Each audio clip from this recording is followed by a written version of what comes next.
Sink or float? Fun with science. Did you ever wonder why some things sink in water and others float? It's all about science. Let's find out more about this fun experiment.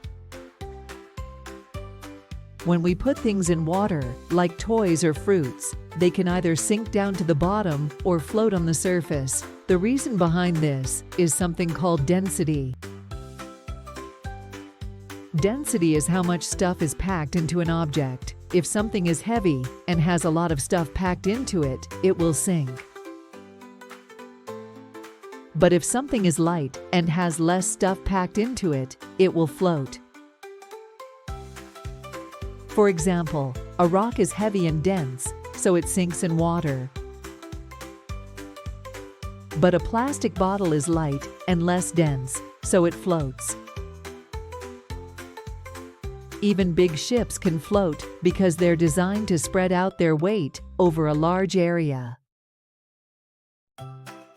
You can try this experiment at home. Just gather different objects, like a coin, a piece of wood, and a rubber ball. Then, put them in a bowl of water and see which ones sink and which ones float.